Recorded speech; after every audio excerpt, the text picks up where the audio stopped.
Welcome to this session, and this is BPAE 143, Administrative Systems in BRICS. BPAE 143. Today we are going to take Unit 2, BRICS Legislature.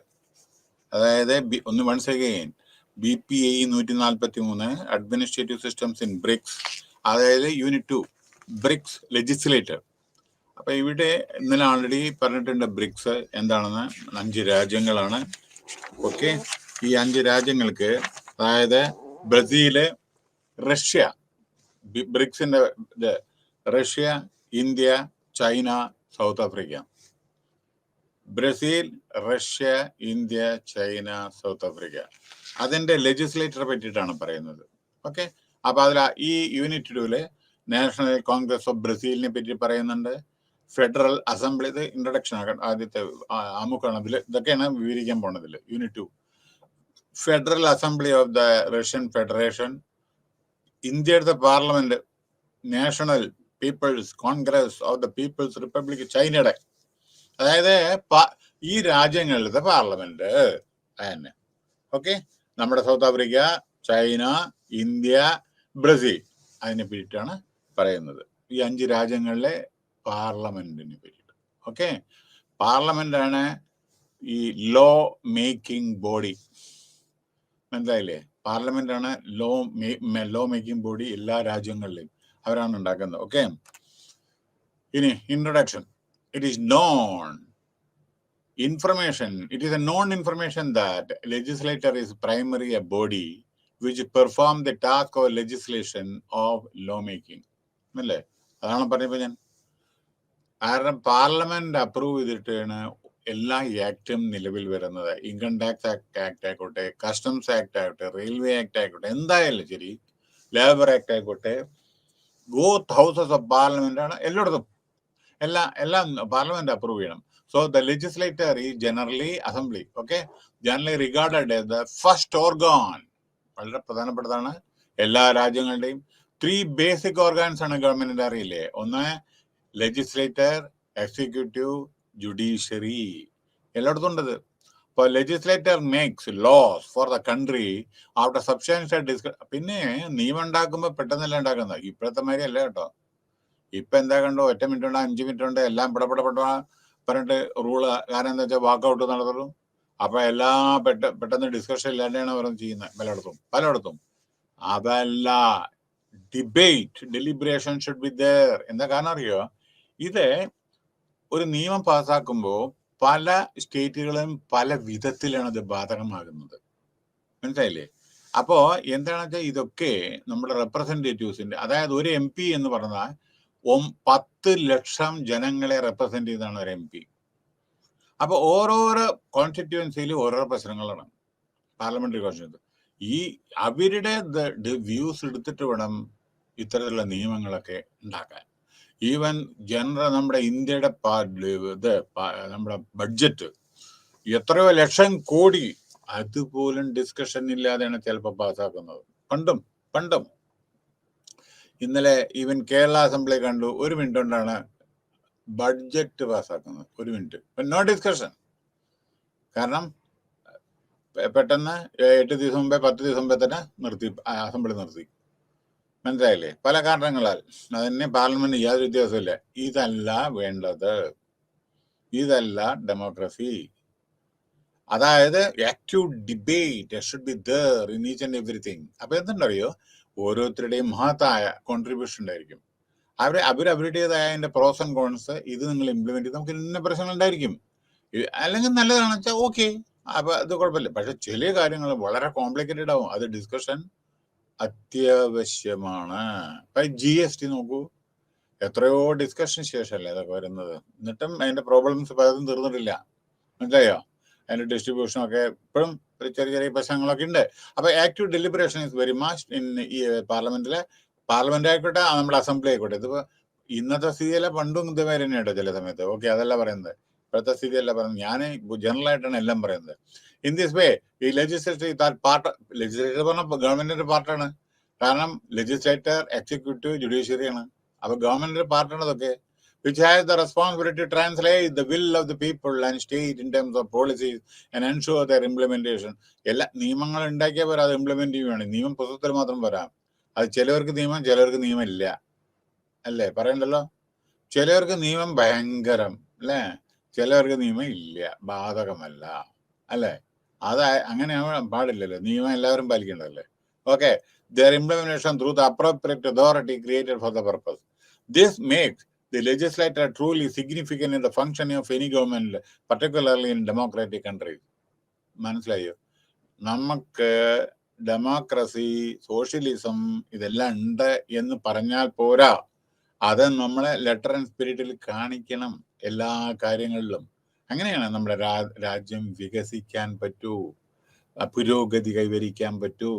എല്ലാ കാര്യങ്ങളും, ചെറിയ കാര്യങ്ങൾ, ഇപ്പോൾ സ്ത്രീകളുടെ ചില ഓരോരോ പ്രശ്നങ്ങളുണ്ട്, നാളെ കണ്ടു ചിലയിടത്തൊക്കെ ലീവിനെ പറ്റിയിട്ട്, ഇതൊക്കെ ഓരോരുത്തർ ഫേസ് ചെയ്യുന്ന പ്രോബ്ലം, ഇതൊക്കെ ഡിസ്കസ് ചെയ്തിട്ട് നിയമങ്ങൾ ഉണ്ടാക്കണം. Where legislator is generally the assembly of elected representative of the people. അതേമാതിരി അസംബ്ലിയിലും അതെ, പാർലമെന്റും അതെ. പാർലമെന്റ് പറഞ്ഞാൽ 10 ലക്ഷം ആളുകൾ, അതേമാതിരി അസംബ്ലി പറഞ്ഞാൽ കുറച്ച്, പിന്നെ ചിലപ്പോൾ 1 ലക്ഷം 2 ലക്ഷം ആളുകളായിരിക്കും റെപ്രസെന്റ് ചെയ്യുന്നത്. അപ്പൊ ജനങ്ങൾക്ക് ആസ്പിറേഷൻ ഇല്ലേ, ഓരോരുത്തർ ആഗ്രഹമില്ലേ, ഇവർക്ക് വോട്ട് ചെയ്താൽ എന്തെങ്കിലും നമുക്ക് മെച്ചം കിട്ടുന്നു. പക്ഷെ വോട്ട് മേടിച്ചതിന് ശേഷം പിന്നെ 5 കൊല്ലം കഴിഞ്ഞിട്ടാണ് പിന്നെ അവര് അടുത്ത ഇലക്ഷൻ ഡിക്ലെയർ ചെയ്താണ് ചിലപ്പോൾ കാണുക നമ്മൾ MLA MP മാരെ. കാരണം അതുവരെ അങ്ങോട്ടും ഇങ്ങോട്ടും ടൂറോ അല്ലെങ്കിൽ ഡൽഹിക്കോ ആള് കോൺസ്റ്റിറ്റ്യുവൻസിയിൽ കാണില്ല, അടുത്ത ഇലക്ഷനിൽ കാണും. അപ്പൊ ജനങ്ങളുടെ ആസ്പിറേഷൻസിന്റെ പ്രശ്നങ്ങളുണ്ടല്ലോ, അത് നമ്മൾ നിർവഹിക്കേണ്ടേ ഓരോന്ന്. Besides all important tasks of lawmaking and properly shaping the dominant public will, the legislature performs a number of other significant functions also. അപ്പൊ നിയമസഭ കണ്ടമാനം അത് മറ്റുള്ള ഫങ്ഷൻസും നിർവഹിക്കുന്നുണ്ട്. നാഷണൽ കോൺഗ്രസ്, നീ ബ്രസീലിനെ പറ്റിയിട്ടാണ്. ബ്രസീൽ ലെജിസ്ലേറ്റർ ഓഫ് ബ്രസീൽ വലിയ രാജ്യമാണ്. പക്ഷെ ഇന്ത്യമാതിരി അത്ര പൊളിറ്റിക്കലി സ്റ്റേബിൾ ആയിട്ടുള്ള രാജ്യമല്ല കേട്ടോ. ദ നാഷണൽ കോൺഗ്രസ് ഈസ്, അവിടെ National Congress is of bicameral പറഞ്ഞ 2 ലോകസഭയും രാജ്യസഭയും അതേമാതിരി bicameral type, which is composed 2 houses, senate upper house, chamber of deputy the lower house. ഇപ്പൊ നമ്മളെവിടെ ലോകസഭ രാജ്യസഭ എന്ന് പറയുന്ന മാതിരി ലോകസഭ ലോവർ ഹൗസും രാജ്യസഭ അപ്പർ ഹൗസുമാണ് ഇവിടെ നോക്കിക്കോളൂ ബ്രസീലില്. Senate upper house and deputy chamber of deputies, അതിന് ലോവർ ഹൗസ് എന്ന് പറഞ്ഞു. അപ്പൊ 2 സഭയാണ് അവിടെ ഉള്ളത്. അപ്പോ അവിടുത്തെ ടോട്ടൽ 584 ആളുകളാണ് നാഷണൽ ടോട്ടൽ 2 നമ്മുടെ ഏകദേശം അവിടെ എത്തുന്നുണ്ട്. 550 ഇന്ത്യൻ ഇത് വരുന്നുണ്ട്. ലോകസഭ 550, 530, 550 വരുന്നുണ്ട്. അത് കഴിഞ്ഞിട്ട് രാജ്യസഭ നമ്മുടെ 250 മറ്റേ രാജ്യസഭാ മെമ്പേഴ്സ് ഉണ്ട് കേട്ടോ. പിന്നെ ബ്രസീലത്തെ ഇപ്പം നമ്മൾ പറയുന്നത് senate is composed of, senate എന്ന് പറയുന്ന 81 മെമ്പറാണ്, മനസ്സിലായില്ലേ? Having 3 representatives from each. 26 state ആണ് ബ്രസീലില്. 26 സ്റ്റേറ്റിൽ നിന്ന് 3 representative from each of the states and federal district. ഓരോ ഡിസ്ട്രിക്റ്റിൽ നിന്നൊക്കെ സ്റ്റേറ്റിൽ നിന്നൊക്കെ representatives. These members are elected for 8 years. അപ്പൊ അങ്ങനെ വിചാരിക്കാതെ 8 കൊല്ലം കണ്ടിന്യൂസ് ആയിട്ട്. On the basis of principle of federalism as A provide representation to the states in the federal union. Although members are elected for 8 years, but there are elections after every 4 years. 8 കൊല്ലം ആണെങ്കിലും 4 കൊല്ലം കഴിഞ്ഞാൽ election ആവും. When alternatively 1/3 or 2/3 members are replaced or renewed. ഇപ്പൊ ചിലര് 4 കൊല്ലം കഴിഞ്ഞാൽ replace ചെയ്യും, renew ചെയ്യും. The members are directly elected and the most voted candidate take the seat. ഏറ്റവും കൂടുതൽ വോട്ട് കിട്ടിയ ആൾക്ക് ജയിക്കും. The members of Chamber of Deputies, നമ്മുടെ ഇപ്പോഴത്തെ or in the National Congress are elected as a whole after every 4 years. നമ്മുടെ ലോകസഭമാരല്ലേ. The division of seats proposed to the population. ഇപ്പൊ ലോകസഭയിലെ പാർലമെന്റിലെ ജനസംഖ്യ അനുസരിച്ചിട്ടാണ് ഇത് ഓരോരോ പാർലമെന്ററി കോൺസ്റ്റിറ്റ്യുവൻസി തീരുമാനിക്കുന്നത്. So and federal district with minimum of 8 and maximum അതിനെ പറ്റിയിട്ടുള്ള ഘടനയെ പറ്റിയിട്ടാണ് കേട്ടോ. The Congress meats in 2 sessions. നമ്മുടെ ഉണ്ടല്ലോ 2 sessions, Inter session, parliament session, budget session എന്നൊക്കെ പറഞ്ഞിട്ട്. The Congress meets in 2 sessions. ബ്രസീലത്തെ കാര്യമാണ് പറയുന്നത്, ഇന്ത്യയിലത്തെ അല്ല, ഇന്ത്യ വരുന്നേ ഉള്ളൂ. Nearly 4.5 months. 2 സെഷനാണ്. അപ്പൊ 4.5 മാസം, ഫെബ്രുവരി മുതൽ ആഗസ്റ്റ്. നമ്മുടെ സ്ഥിതി ഒന്ന് ആലോചിച്ച് നോക്കുക, എന്താ സ്ഥിതി കൂടും. ഇതുവരെ ഒരു ദിവസം പോലും ഇപ്പോഴത്തെ സെഷനിൽ 5 മിനിറ്റ് കൂടും, നാളെ അഡ്ജേൺഡ്. അത് കഴിഞ്ഞിട്ട് പിറ്റേ ദിവസം 10 ഇതും അഡ്ജേൺഡ്. രാജ്യസഭയും ലോക്സഭയും. ബാക്കി പത്രങ്ങൾ വായിക്കും, റേഡിയോ TV വാങ്ങിക്കും. Resists period is used by the members to nurture their respective constituencies. Major function, directing board, committees, അതൊക്കെ ഉണ്ട്. നമ്മുടെ ഇവിടെ ഉണ്ട് ethic committee, public secretary committee, language committee എന്നൊക്കെ പറയുന്നത്. സ്പീക്കർ നോമിനേറ്റ് ചെയ്യുന്ന ചില കമ്മിറ്റികളാണത്. അവർക്കൊക്കെ ഓരോ ഫങ്ഷൻസ് ഉണ്ട്. Federal Assembly of the Russia. ഇനി അടുത്ത Russia, Federal Assembly of the Russian. കാരണം ഈ രാജ്യങ്ങളിലത്തെ ഓരോ പാർലമെന്റിനെ പറ്റിയിട്ടാണ്. റഷ്യയിലത്തെ federation, the parliament of Russia. ഇപ്പൊ ബ്രസീലത്തെ ബാക്കി നിങ്ങൾ വായിക്കണം കേട്ടോ, കാരണം ബുക്ക് വായിക്കണേ. കാരണം എല്ലാം നമുക്ക് 1 മണിക്കൂറിനുള്ളിൽ പറഞ്ഞു തീർക്കാൻ പറ്റില്ല. ഇന്ന് 2 യൂണിറ്റാണ് എടുക്കുന്നത്. അതുകൊണ്ട് എല്ലാം നമുക്ക്, കാരണം 8 ക്ലാസ് അലൗഡ് ഉള്ളൂ, മനസ്സിലായില്ലേ? അപ്പൊ അതുകൊണ്ടാണ് ഇത് പറയുന്നത്. ദയവ് ചെയ്തിട്ട് പരീക്ഷയുടെ തലേ ദിവസം പുസ്തകം നിർത്തരുത്. കാരണം ഇതെല്ലാം സ്റ്റാൻഡേർഡുള്ള വളരെ നല്ല ലേറ്റസ്റ്റ് ആയിട്ടുള്ള ഇൻഫർമേഷൻ ഉള്ള ബുക്കാണ്. വായിക്കുക.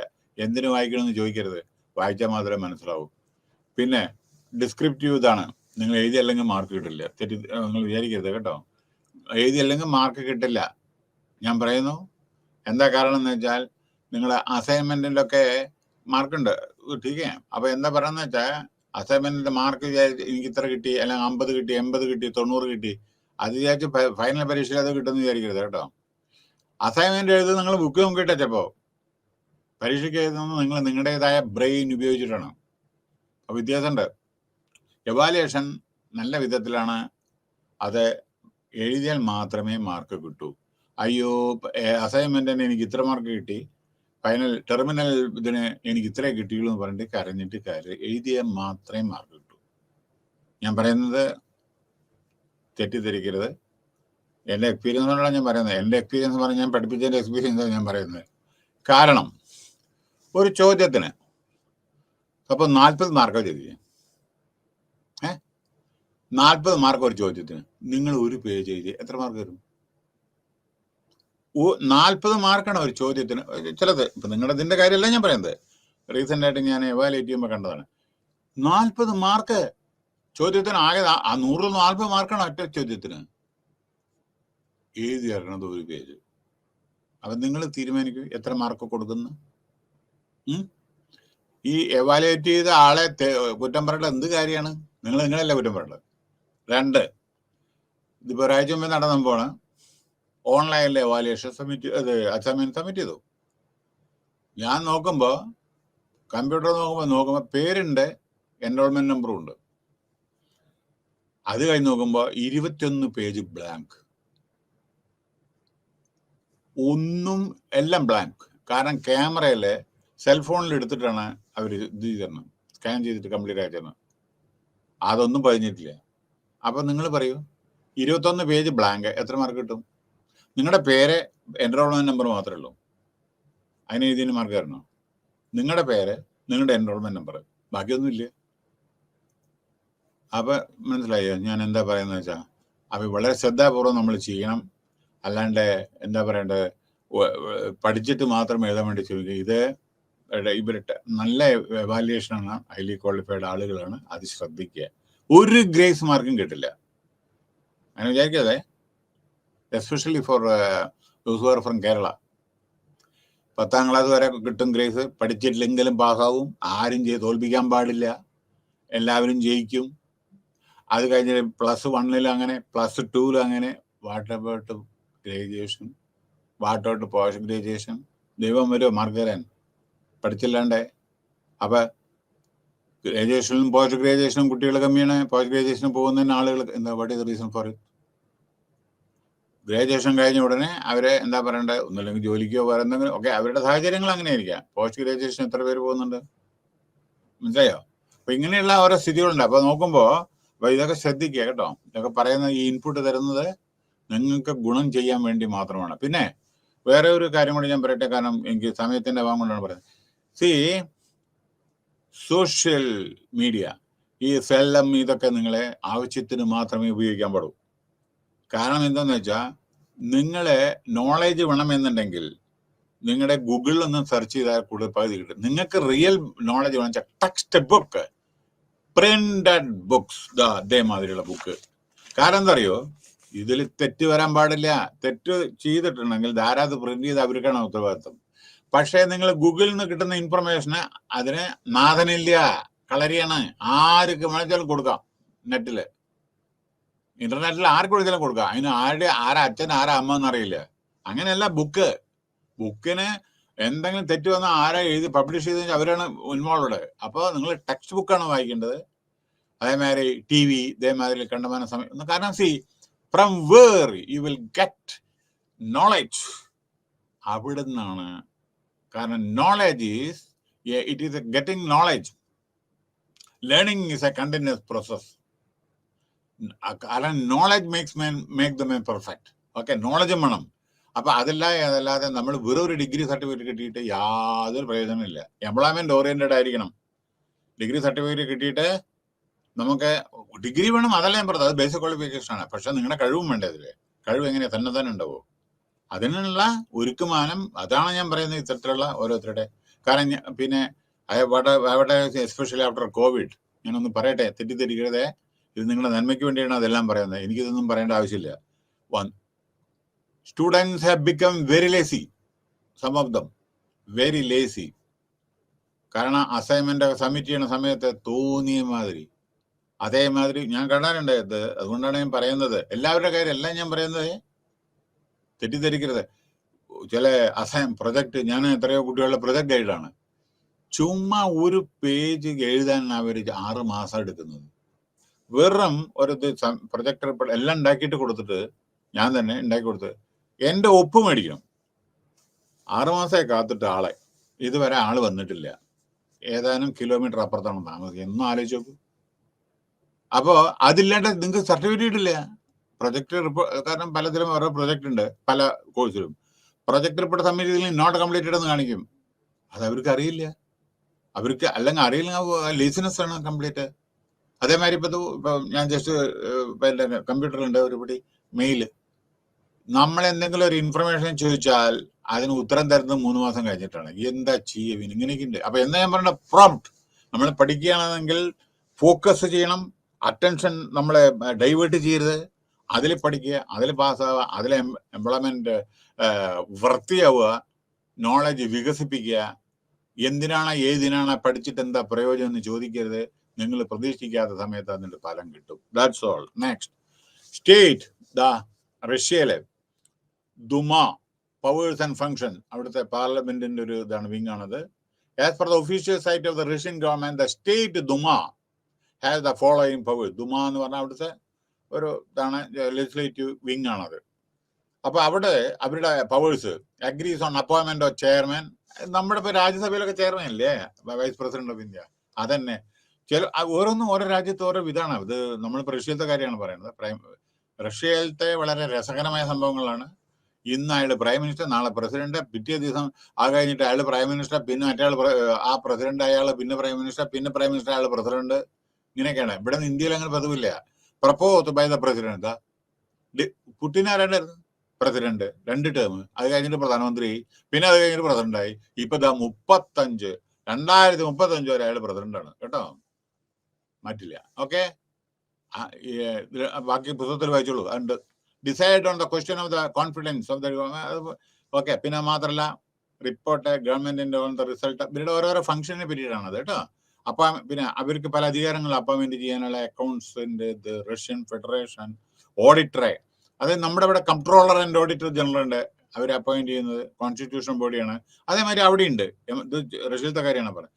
ഡിക്ലെയർ ആൻഡ് അമ്നിസ്റ്റി, അതായത് ഇന്റർനാഷണൽ ഇഷ്യൂ ആണ് ഇതെല്ലാം. ഓരോ റിഫ്യൂജി, ചിലർ കൂടുതൽ ഞങ്ങളെ രക്ഷിക്കണേ, ഞങ്ങൾ ഒന്ന് സിറ്റിസൺഷിപ്പ് തരണേ പറഞ്ഞൊക്കെ ഉണ്ടല്ലോ. അപ്പൊ തിബത്ത് നിന്ന് ഓടി വന്നു ദലൈലാമ പേരൊക്കെ നമ്മൾ കൊടുത്തില്ല ഇവിടെ. അതേമാതിരി ഇപ്പൊ ബർമേന്ന് മ്യാൻമാർ വന്നല്ലോ. നമ്മൾ കുറച്ചു കാലം നമ്മൾ അവരെ ടോളറേറ്റ് ചെയ്തില്ലേ. ശ്രീലങ്ക, പ്രശ്നം വന്നപ്പോൾ നമ്മളെ തമിഴ്നാടിൽ കൊടുത്തില്ലേ? അപ്പൊ അങ്ങനെയുള്ള റിഫ്യൂജീസിനൊക്കെ ചില സമയത്ത് അതൊക്കെ ഗവൺമെന്റ് ആണ് തീരുമാനിക്കുന്നത് കേട്ടോ. Make changes. Again the president of the Russian federation.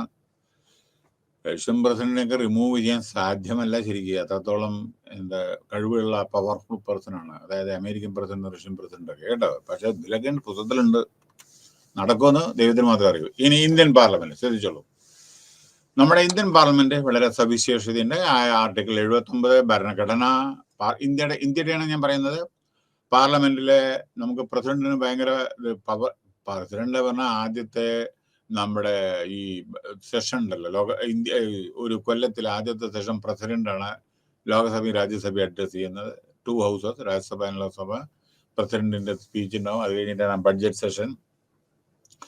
പിന്നെ അതിന്റെ പുറമെ president himself is not a member. President യഥാർത്ഥത്തിൽ ഇതിൽ മെമ്പർ ആവില്ല. അതൊരു participate of the legislative process is ensured by president. Elected ആണ്. 5 കൊല്ലമാണ് കാലാവധി. പിന്നെ പ്രസിഡന്റ് ബഡ്ജറ്റ് സെഷന് മുമ്പേ ഡെലിവറി ചെയ്യുന്നു. അതേമാതിരി അതായത് എന്താണ് ചെയ്യാൻ പോണ ഗവൺമെന്റ് ഈ കൊല്ലത്തില്, ഗവൺമെന്റിന്റെ വിഷൻ, പദ്ധതികൾ, അതാണ് പ്രസിഡന്റ് പറയുന്നത്. Apart from this bill pass by the house of the parliament. പിന്നെ പാർലമെന്റിൽ എന്ത് ബില്ല് പാസ്സായാലും അത് പ്രസിഡന്റിന് അപ്രൂവൽ പോവും. അല്ലെങ്കിൽ ലോ വരെ ആയിട്ട് വരില്ല, അത് ആക്ട് ആയിട്ട് വരില്ല. പ്രസിഡന്റ് അപ്രൂവൽ വേണം. അങ്ങനെ പിന്നെ പ്രസിഡന്റ് ഇഷ്യൂ ഈ നമ്മുടെ പാർലമെന്റ് സെഷനിലല്ല വിചാരിക്കുക. പെട്ടെന്ന് എന്തെങ്കിലും അർജൻസി വന്നു വെച്ചാൽ ഓർഡിനൻസിലൂടെ നിയമങ്ങൾ ഉണ്ടാക്കും. കാരണം നമ്മുടെ അസംബ്ലിയോ അല്ലെങ്കിൽ ലോകസഭ സെഷനിലല്ല അവർ കഴിഞ്ഞു വിചാരിക്കുക. കുറച്ച് ഇത് കഴിഞ്ഞ് ഓരോ ബഡ്ജറ്റ് സെഷൻ, മറ്റേ സെഷൻ കഴിഞ്ഞാൽ കുറച്ച് ഗ്യാപ്പ് ഉണ്ട്. അതിൻ്റെ ഇടയിൽ അർജൻസി എന്ന് വന്നു വെച്ചാൽ ഓർഡിനൻസ് പാസ്സാക്കാനുള്ള അധികാരമുണ്ട്. പക്ഷെ അത് പിന്നീട് റാറ്റിഫൈ ചെയ്യണം. ഇനി രാജ്യസഭ, അത് രാജ്യസഭ പറഞ്ഞാൽ കൗൺസിൽ ഓഫ് സ്റ്റേറ്റ്സ്, നമ്മുടെ അപ്പർ ഹൗസ് ആണ് ഇന്ത്യയിലെ കേട്ടോ. ഇന്ത്യയിലെ chamber of Indian parliament inspector of the, ഇതിന്റെ വൈസ് പ്രസിഡന്റ് ഓഫ് ഇന്ത്യയാണ് ഇതിന്റെ ചെയർമാൻ. നമ്മുടെ രാജ്യസഭയുടെ അതിന് X official chairman of Rajya Sabha എന്നാണ് പറയുന്നത്. വൈസ് പ്രസിഡന്റ് ഓഫ് ഇന്ത്യയാണ്. The constituent assembly was unanimous about okay. At the same time 250 അതിലേ 12 പേര് നോമിനേറ്റ് ചെയ്താണ്. ആർട്ട്, സയൻസ്, കൾച്ചർ, സ്പോർട്സ്, ഇതെന്നെല്ലാം ഇപ്പോൾ നമ്മുടെ VT ഉഷ, സച്ചിൻ ടെണ്ടുൽക്കർ, രേഖ, അതേമാതിരി ഇങ്ങനെ ഓരോരോ സിനിമാ നടിമാരും സിനിമാ നടന്മാരും ക്രിക്കറ്റ് പ്ലെയറും ഹോക്കി പ്ലെയർമാരൊക്കെ നമ്മുടെ ഇന്ത്യക്ക് വേണ്ടി സേവനം ചെയ്ത ആളുകളെ പ്രസിഡന്റ് ഓഫ് ഇന്ത്യ നോമിനേറ്റ് ചെയ്യും with the recommendation of the prime minister. അങ്ങനെ 12 പേര് ഓരോ ആർട്ട് ഇതൊക്കെ ഉണ്ടല്ലോ അതിൽ. ഇപ്പൊ ഗായകരായിക്കോട്ടെ വേറെ എന്തെങ്കിലും ആയിക്കോട്ടെ. So the constituent assembly was unanimous about the usefulness of the Rajya Sabha. അതൊക്കെയാണ്. പിന്നെ ബില്ല് ഫെഡറൽ പ്രിൻസിപ്പിൾ മാക്സിമം 12 പേരെ നോമിനേറ്റ് ചെയ്യും. കണ്ടോ, president. Possessing of knowledge of practical experience with regard to matters like literature, science, art, social service, NGOs കേട്ടോ ചിലർ അവരെ nominate ചെയ്യും. Remaining 238 സീസൺ allocated to the states and union territories. അപ്പൊ നമ്മുടെ യൂണിയൻ ടെറിട്ടറി ഉണ്ടല്ലോ 9 യൂണിയൻ ടെറിട്ടറിയിലെ. അപ്പൊ അവരുടെയൊക്കെ റെപ്രസെന്റേഷൻ വേണ്ടേ? അപ്പൊ അത് എല്ലാം കൂടി കൂടിയിട്ടാണ് 238 കേട്ടോ. 12 പേര് നമ്മുടെ ആർട്ട്, കൾച്ചർ ഇതുവരെ. ഇലക്ഷൻ ഇവരുടെ രാജ്യസഭ പെർമനന്റ് ആണ് കേട്ടോ. അതിന്റെ അർത്ഥം പെർമനന്റ് റൊട്ടേഷൻ ബേസിസിലാണ് ആളുകൾ. ലെജിസ്ലേറ്റീവ് അസംബ്ലി, അതായത് രാജ്യസഭ ഡിസോൾവ് ചെയ്യാൻ പറ്റില്ല. ലോക്സഭ ഡിസോൾവ് ചെയ്യാൻ 5 കൊല്ലം കാലാവധി. രാജ്യസഭ പെർമനന്റ് ആണ്. പക്ഷെ പെർമനന്റ് എന്ന് പറഞ്ഞാൽ മെമ്പർ, ഒരു രാജ്യസഭ മെമ്പർ കണ്ടിന്യൂസ് ആയിട്ട് ഇരിക്കില്ല. അവര് റൊട്ടേഷനിൽ 2 കൊല്ലം കഴിഞ്ഞ് 6 കൊല്ലം കഴിഞ്ഞ് അങ്ങനെ വരും. അത് ഇതിലുണ്ട്. Election of members. അപ്പോൾ എന്നോട് സിസ്റ്റം പ്രൊപ്പോർഷണൽ റെപ്രസെന്റേഷനും ഒക്കെ by means of single transferable vote system. ഇവരെ നമ്മുടെ സ്റ്റേറ്റ് അസംബ്ലി എങ്ങനെ അറിയോ? സ്റ്റേറ്റ് അസംബ്ലിയിലത്തെ ലെജിസ്ലേറ്റീവ്സും ലെജിസ്ലേറ്റീവ് കൗൺസിൽ മെമ്പേഴ്സ്, അങ്ങനെ നമ്മുടെ പാർലമെന്റ്, രാജ്യസഭ, ലോക്സഭയിലൊക്കെ കൂടിയാണ് ഇവര് ഇതൊക്കെ അപ്രൂവ് ചെയ്യുന്ന ഓരോ കാര്യങ്ങൾ കേട്ടോ. പിന്നെ the representatives of the union territories are chosen in such a way manner as parliament as may by determine. അറിയാലോ, നമ്മുടെ ജമ്മു കാശ്മീരും അതിപ്പോൾ ഡിവൈഡ് ചെയ്തിട്ട് 2 യൂണിയൻ ടെറിട്ടറി ആയി. അങ്ങനെ 7 ഉണ്ടായിരുന്ന 9 യൂണിയൻ ടെറിട്ടറി. ചണ്ഡീഗഡ്, അതേമാതിരിയൊക്കെ അൻഡമാൻ നിക്കോബാർ, ലക്ഷദ്വീപ്, ഇതൊക്കെ union ടെറിട്ടറിയാണ്. So the states are not provinces with equal representation in the Rajya Sabha. Equal representation is not desirable because of a great difference in areas and population of different states. നമ്മുടെ ഇന്ത്യയുടെ പ്രത്യേകത എന്താണെന്ന് വെച്ചാൽ വലിയ സ്റ്റേറ്റും ചെറിയ സ്റ്റേറ്റും. ഉത്തർപ്രദേശിന്റെ ഒരു district ഇത് equivalent to Kerala state. മനസ്സിലായോ? അങ്ങനെ വലിയ വലിയ സ്റ്റേറ്റുകളുണ്ട്, ചെറിയ ചെറിയ സ്റ്റേറ്റുകളും ഉണ്ട്. അപ്പൊ ഈക്വൽ റെപ്രസെന്റേഷൻ പറ്റില്ല. പിന്നെ qualification two B elected as A member, രാജ്യസഭയിൽ 30 വയസ്സെങ്കിലും വേണം, മറ്റേത് 25 കേട്ടോ ലോക്സഭയിൽ. അങ്ങനെ പോകുന്നതാ. The term of his member 6 years. പിന്നെ 1/3 ഓഫ് ഹിസ് മെമ്പർ, അവിടെ ശ്രദ്ധിക്കണ്ടേ, മെമ്പർ റിട്ടയർ ചെയ്യും 2 കൊല്ലത്തിന്റെ ഉള്ളിൽ 1/3. അപ്പൊ പിന്നെ അങ്ങനെ however any member of member, ചിലവർക്ക് എനിക്ക് വേണ്ട, ഞാൻ രാജിവെക്കണമെന്ന് പറയാൻ പറ്റും, ഈ free to resign before the. ചിലർക്ക് വേണ്ട, ഞാൻ രാജിവെക്കണു എന്ന് അങ്ങനെ പറഞ്ഞവരുണ്ട് പലരും കേട്ടോ. രാജ്യസഭ പിന്നെ ഇതിലൊരു ഇത് വേറെ ഉണ്ടോ, എവിടെ ഇതിലുണ്ടോ ഒരു കാര്യം, ഒരു വീക്ക് സഭയാണ് നമ്മുടെ ചില സമയത്ത് രാജ്യസഭ. ആളുകൾ അറ്റൻഡ് ചെയ്യില്ല, വെറും കാലി ചെയറൊക്കെ കാണാം അവിടെ. ആകെ 2, 3, 4 ചോദ്യം ചോദിക്കുന്ന ആളുകളൊക്കെ മാത്രം കാണാം.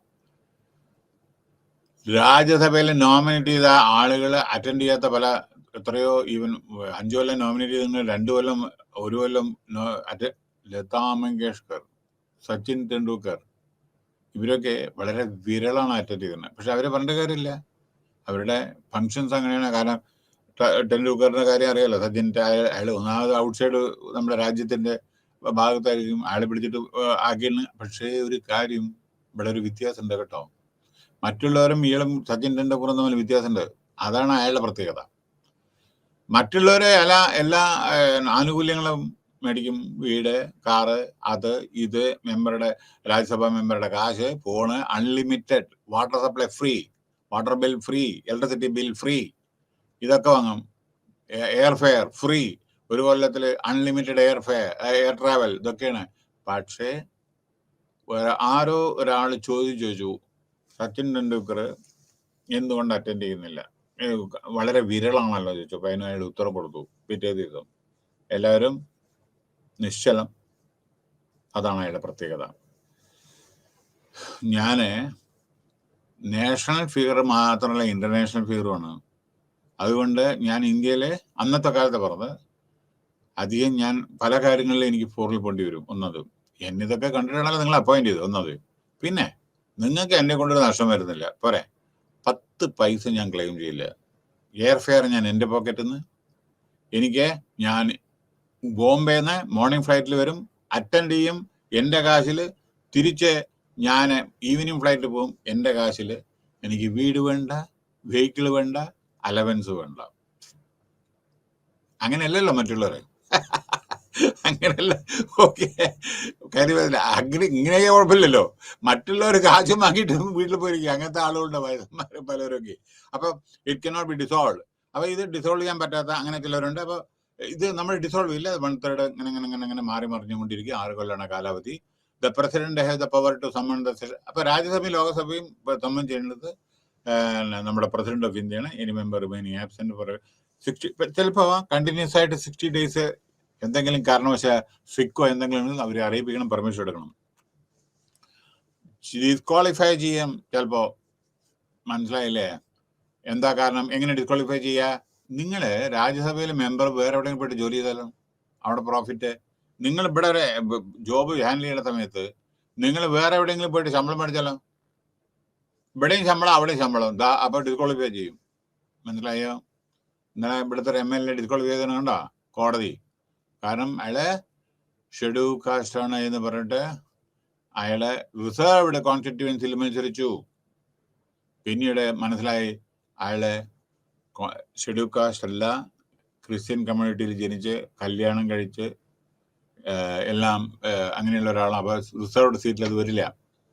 അപ്പോൾ കോടതി അത് എന്നിട്ട് അയാളുടെ മെമ്പർഷിപ്പ് MLA ഇത് തന്നു. Okay, no he has to go to supreme court, no holds any office of profit. പിന്നെ അപ്പൊ നമ്മൾ മെമ്പർ ആകുമ്പോൾ വേറെ എവിടെയെങ്കിലും, അതിപ്പോ ലോകസഭയിൽ അതെ വേറെ എവിടെയെങ്കിലും പോയിട്ട് ജോലി ചെയ്യരുത്, ശമ്പളം മേടിക്കരുത്. പിന്നെ ചിലർക്ക് മാനസിക രോഗികളുണ്ട്, അൺസൗണ്ട് മൈൻഡ്, അപ്പോഴും അതെ അവരെ ഡിസ്ക്വാളിഫൈ ചെയ്യും. കാരണം ഭ്രാന്തന്മാരെ നമ്മൾ രാജ്യസഭയിൽ പോയിട്ട് ചിലപ്പോൾ മനസ്സിന് ഇത് കൺട്രോൾ ചെയ്യാൻ പറ്റാത്ത ആളുകൾ, വയലന്റ് ആയ ആളുകൾ രാജ്യസഭയിൽ പോയിരുന്ന സ്ഥിതി, അപ്പൊ അവര് ടേം ടെർമിനേറ്റ് ചെയ്യാം. പിന്നെ പക്ഷെ അതിനൊക്കെ പ്രൊസീജിയർ ഉണ്ട് കേട്ടോ, പെട്ടെന്ന് അങ്ങനെ ചെയ്യാൻ പറ്റില്ല ചിലപ്പോ. അണ്ടർ ചാർജ് എന്താ ഇൻസോൾവെന്റ്, കടം മേടിച്ച് മുടിഞ്ഞ് അങ്ങനെയുള്ള ആളുകളെയും നമുക്ക് പറ്റില്ല. കാരണം എന്താ അറിയോ, കടങ്ങള് വീട്ടുകളിൽ കടം അവിടുന്ന് മേടിച്ചു ഇവിടുന്ന് മേടിച്ചു, അങ്ങനത്തെ ആളുകളെയും പറ്റില്ല. അവർക്കൊന്നും ജോലി ചെയ്യാൻ പറ്റില്ല, അവരുടെ മനസ്സ് വേറെ എവിടെയെങ്കിലും ആയിരിക്കും. പിന്നെ ഇന്ത്യയുടെ സിറ്റിസൺ അല്ലെങ്കിൽ രാജ്യസഭയിൽ ഇരിക്കാൻ പറ്റില്ല, ലോകസഭയിൽ ഇരിക്കാൻ പറ്റില്ല. മനസ്സിലായോ? ഏതെങ്കിലും ഒരു സിറ്റിസൺഷിപ്പേ പറ്റൂ. ഇപ്പൊ സോണിയാഗാന്ധി ടേക്ക് ദ എക്സാമ്പിൾ, ഇറ്റാലിയായിട്ട് അല്ല, ഇന്ത്യൻ സിറ്റിസൺ ആണ്. മനസ്സിലായോ? ഇപ്പോ ശശി തരൂർ അമേരിക്കയിലുണ്ടായിരുന്ന എത്രയോ വർഷം, 10-39 പോലും, അയാളെ ഇന്ത്യൻ സിറ്റിസൺ ഇന്ത്യയുടെ സിറ്റിസൺ ആയിരിക്കണം കേട്ടോ. അപ്പൊ അങ്ങനെയൊക്കെയാണ്. അങ്ങനെ ഡിസ്ക്വാളിഫിക്കേഷൻ ചെയ്യാനുള്ള പ്രൊവിഷൻ ഉണ്ട്. Chairman, deputy chairman, vice president of India ആണ് നമ്മുടെ ചെയർമാൻ രാജ്യസഭയുടെ. പിന്നെ അയാളെ ex official chairman of the Rajya Sabha. അയാൾക്ക് ഈ നമ്മുടെ വൈസ് പ്രസിഡന്റ് വേറെ പണിയൊന്നുമില്ല കേട്ടോ, ഈ രാജ്യസഭയുടെ ചെയർമാൻ. അതുകൊണ്ടാണ് അയാൾക്ക് ശമ്പളം കിട്ടുന്നത്. വൈസ് പ്രസിഡന്റിന് ഇവിടെ സമയമില്ലാത്തതുകൊണ്ട് ഒരു കാര്യം കൂടി പറയാനുണ്ട്. ഇന്ത്യയിലത്തെ വൈസ് പ്രസിഡന്റും മറ്റുള്ള വൈസ് പ്രസിഡന്റും തമ്മിൽ വളരെ വളരെ വളരെ വ്യത്യാസമുണ്ട്. ശ്രദ്ധിക്കുക, ഇത് നിങ്ങൾക്ക് പുസ്തകത്തിൽ നിന്ന് കിട്ടില്ല. ഇന്ത്യയിലത്തെ vice president is getting salary only because he is ex-official chairman of രാജ്യസഭയുടെ. അയാൾക്ക് വേറെ ഒരു ഫങ്ഷണൽ റെസ്പോൺസിബിലിറ്റി ഇല്ല. യൂണിവേഴ്സിറ്റിയുടെ ഇതോ അല്ലെങ്കിൽ വിസിറ്ററോ അങ്ങനെയൊന്നും ഇല്ല അയാൾക്ക്. പക്ഷേ വേറൊരു കാര്യം എന്താണെന്നറിയോ, അമേരിക്കയില് വൈസ് പ്രസിഡന്റിന്റെ സ്ഥിതി നോക്കിക്കോളും. വൈസ് പ്രസിഡന്റ് അമേരിക്കയിലും ഇന്ത്യത്തെ വൈസ് പ്രസിഡന്റ് സ്ഥിതി നോക്കിക്കോളും. മോശമായി കാണിക്കല്ലേ, നിയമമാണ് ഞാൻ പറയുന്നത്. അമേരിക്കയിൽ വൈസ് പ്രസിഡന്റിന് ഇതെന്താണെന്ന് വെച്ചാൽ, പ്രസിഡന്റ് മരിക്കേ, അസുഖങ്ങൾ വരെ, അല്ലെങ്കിൽ ഹോസ്പിറ്റലൈസേഷൻ അങ്ങനെയൊക്കെ വരുമല്ലോ, അങ്ങനെ മരിക്കുമ്പോൾ automatically vice president will become the president of United States of America and he will exercise all powers. പ്രസിഡന്റിന്റെ എല്ലാ പവറും till a new president is elected he will be the full fledged president of United States of America. അങ്ങനെ അനവധി സംഭവിച്ചിട്ടുണ്ട്. John Kennedy മരിച്ച സമയത്ത് vice പ്രസിഡന്റായി. പക്ഷേ ഇന്ത്യയില് വൈസ് പ്രസിഡന്റുമാരെ സീറ്റിലിരിക്കുമ്പോൾ രാഷ്ട്രപതി ഭവനിൽ ഇരുന്നപ്പോഴും മരിച്ചിട്ടുണ്ട് 1-2 പേര്. ഫക്രുദ്ദീൻ അലി അഹമ്മദ്, അതേമാതിരിയുള്ള 1-2 പേര്. അപ്പൊ വൈസ് പ്രസിഡന്റ് ഓർമ്മിച്ചോളൂ, ഈ വേർഡ് ശ്രദ്ധിച്ചോളൂ, എല്ലാവരും പറഞ്ഞില്ല അത്.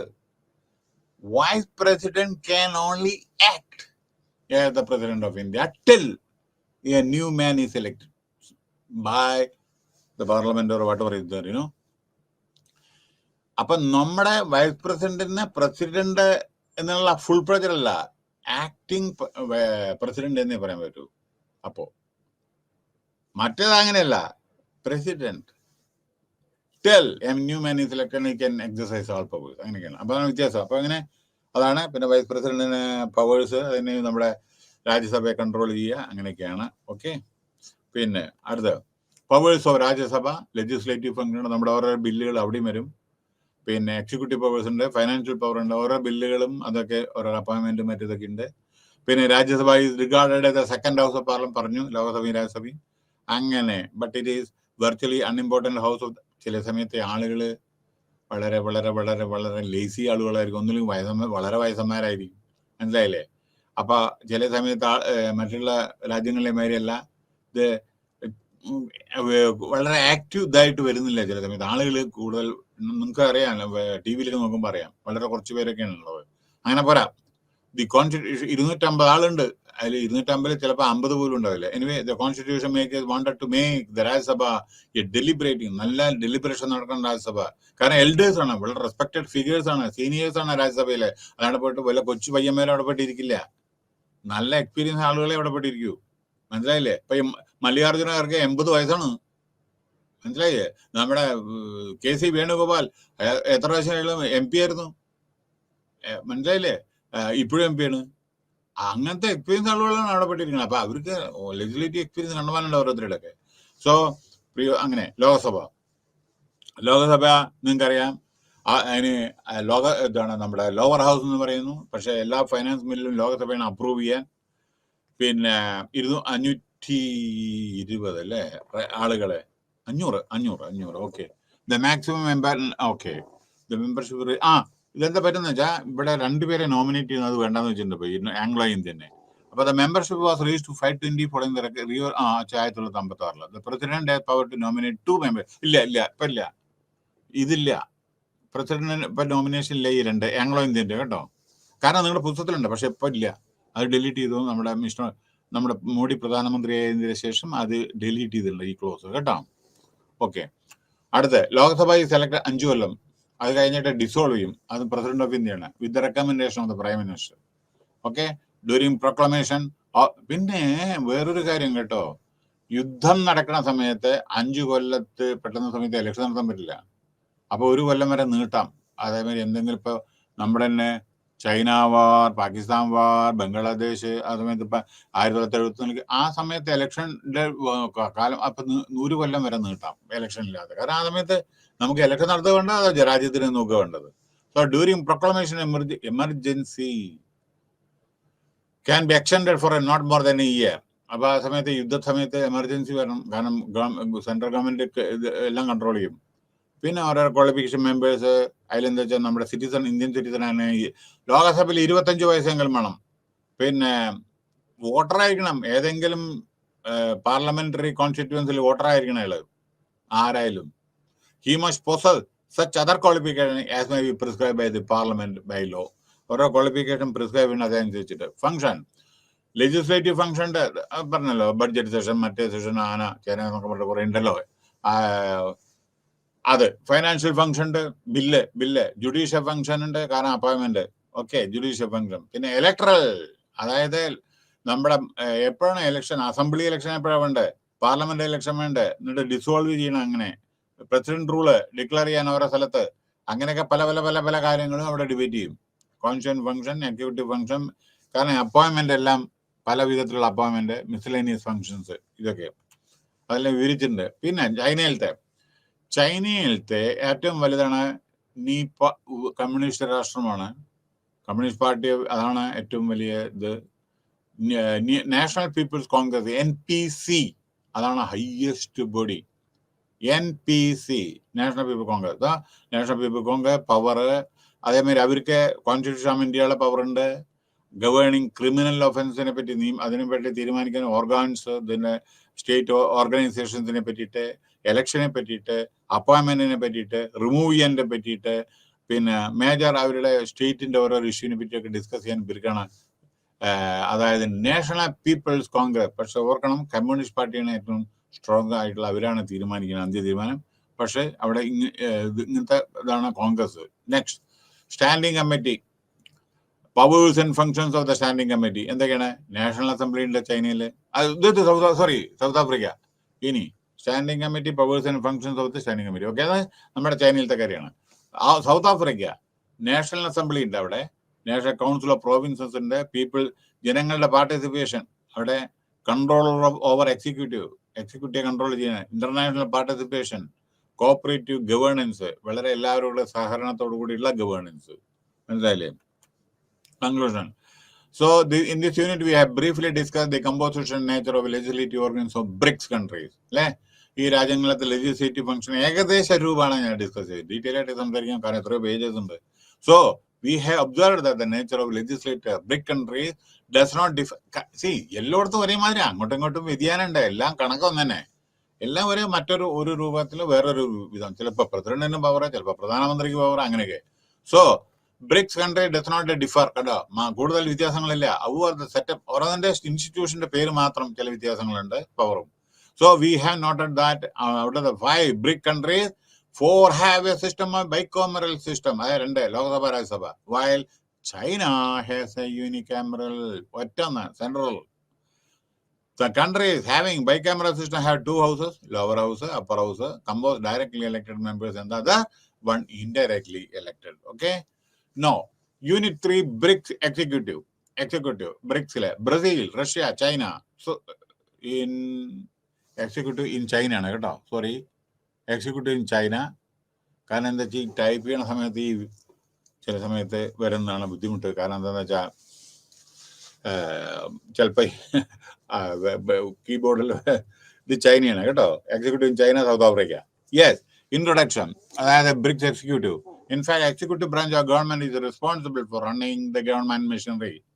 അതായത് ബ്രിക്സ് കൺട്രിയിലെ എക്സിക്യൂട്ടീവ് ആണ് എല്ലായിടത്തും. ബഡി എക്സിക്യൂട്ടീവ് അല്ലേ, ചീഫ് മിനിസ്റ്റർ, പ്രധാനമന്ത്രി അല്ലേ, ഫോർമുലേഷൻ ഓരോ പോളിസി, ഹോൾഡ് അതോറിറ്റി, എല്ലാ അതോറിറ്റിയും എക്സിക്യൂട്ട് ദ പോളിസി എല്ലാം അറിയാലോ. നമ്മളങ്ങോട്ട് കണ്ണും ചിമ്പി നമ്മുടെ എക്സിക്യൂട്ടീവ് അങ്ങോട്ട് തീരുമാനിച്ചാൽ മതി. പ്രൈം മിനിസ്റ്ററുടെ എത്ര അധികാരമുണ്ട്, വളരെയധികം പവർഫുൾ ആണ് നമ്മുടെ പ്രധാനമന്ത്രി. അപ്പൊ അദ്ദേഹം എന്തൊക്കെയാണ് ചെയ്യുന്നത്, അതിന് നമ്മുടെ എക്സിക്യൂട്ടീവ്, ലെജിസ്ലേറ്റർ, എക്സിക്യൂട്ടീവ്, ജുഡീഷ്യറി. ഇതിലൊക്കെ അപ്പോയിന്റ്മെന്റ് ചെയ്യുന്നത് പ്രധാനമന്ത്രി തന്നെയാണ് റെക്കമെൻഡേഷൻ. ഇപ്പൊ ജുഡീഷ്യറി ആയിക്കോട്ടെ, ലെജിസ്ലേറ്റർ ആയിട്ടൊക്കെ, നമ്മുടെ ഇലക്ഷൻ കമ്മീഷണർ ആയിക്കോട്ടെ, ഏത് കമ്മീഷണർ ആയിക്കോട്ടെ, പ്രധാനമന്ത്രിയാണ് റെക്കമെൻഡ് ചെയ്യുന്നത്, അതിന് പ്രസിഡന്റ് അപ്രൂവ് ചെയ്യുന്നു.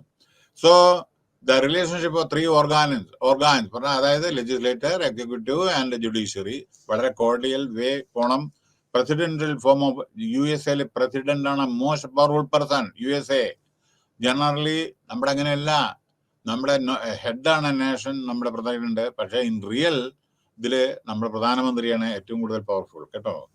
അല്ലാണ്ട് പ്രസിഡന്റ് പവർ ഇല്ല എന്നല്ല പറഞ്ഞത്. പക്ഷെ അതെല്ലാം in consultation with the cabinet ministers headed by the prime minister. So principle of separation ഒക്കെ അങ്ങനെയാണ്. ഓർ ചെക്സ് ആൻഡ് ബാലൻസസ്, ഓരോ ചെയ്യുന്നതിന്റെ ചെക്സ് ആൻഡ് ബാലൻസസ്, അങ്ങനെയൊക്കെ due control over others. Then executive in Brazil is a federal presidential constituency republic that is based on representative democracy. The president, ഏറ്റവും പ്രധാനപ്പെട്ടത്, നോക്കൂ, ഇത് പറയുന്നതിന്റെ ശേഷം വലിയ വ്യത്യാസങ്ങൾ പല രാജ്യങ്ങളും വന്നിട്ടുണ്ട് കേട്ടോ. ഇപ്പൊ ശ്രീലങ്ക ഈ പുസ്തകം പബ്ലിഷ് ചെയ്യുന്ന സമയത്ത് ആ സ്ഥിതി അല്ല ഇന്ന് ശ്രീലങ്കയുടെ. ഇസ്രായേൽ, ഈ പുസ്തകത്തിൽ ഇസ്രായേലിനെ പറ്റി പറഞ്ഞ ആ സ്ഥിതി അല്ലെന്ന്. ഇറാൻ മാറ്റം വന്നു, പാകിസ്ഥാൻ മാറ്റം വന്നു, അഫ്ഗാനിസ്ഥാൻ മാറ്റം വന്നു. അപ്പൊ ഇതൊരു ബേസാണ് മാത്രം. മാറ്റങ്ങൾ വരാത്തത് ഇന്ത്യയിലാണ് കേട്ടോ. ചൈനയിൽ മാറ്റങ്ങൾ വന്നു, പ്രസിഡന്റിനെ അൺലിമിറ്റഡ് ആക്കി, ലൈഫാക്കി. അതായത് ജീവിത അവസാനം വരെ അയാളെ പ്രസിഡന്റ്. അതിപ്പോ റീസെന്റ് ആയിട്ട് ചെയ്താണ്. പക്ഷെ ഇന്ത്യയിൽ മാറ്റങ്ങൾ വന്നിട്ടില്ല. അതാണ് വ്യത്യാസം കേട്ടോ. ആ ബ്രസീലിൽ പല മാറ്റങ്ങളും, അവിടെ ഭയങ്കര സ്ട്രൈക്ക് മറ്റേതൊക്കെ ഉണ്ടായിരുന്നു, പല പ്രശ്നങ്ങളൊക്കെ ഉണ്ടായിരുന്നു. എനിവേ പോട്ടെ. ഈവൻ നമ്മുടെ വേൾഡ് കപ്പ് ഇതിന്റെ ആ ടൈമിലൊക്കെ ഭയങ്കര പ്രശ്നങ്ങളുണ്ടായിരുന്നു അവിടെ. The president heads the executive branch of the government. Okay, അതെല്ലായിടത്തും അയാളുടെ പവർ, കോൺസ്റ്റിറ്റ്യൂഷന്റെ മറ്റേ വൈസ് പ്രസിഡന്റ്, അയാളുടെ കീഴിൽ vice president, president body, council ഉണ്ട്, അവരുടെ പ്രസിഡന്റ് ഈസ് ഇലക്ടഡ് ഫോർ 4 കൊല്ലം. കണ്ടോളൂ. Which begins in January 1st of the year following his election.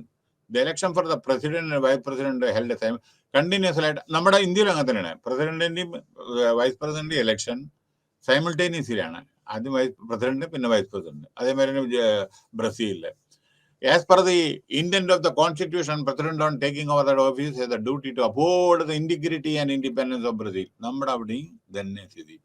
രാഷ്ട്രത്തിൻ്റെത് എന്നും റെപ്യൂട്ടേഷൻ കീപ്പപ്പ്. നമ്മളത് നമ്മുടെ ഭരണഘടനയിലും, പ്രസിഡന്റ് ആയിക്കോട്ടെ, പ്രധാനമന്ത്രി, ഭരണഘടനയ്ക്കെതിരായിട്ട് ആരും പോയില്ല കേട്ടോ. നമ്മുടെ പ്രസിഡന്റ് ആയിക്കോട്ടെ, എല്ലാവരും ഓത്ത് ബുക്ക് ടച്ച് ചെയ്തിട്ടാണ് ഭരണഘടന പ്രകാരം ചെയ്യുന്നത്.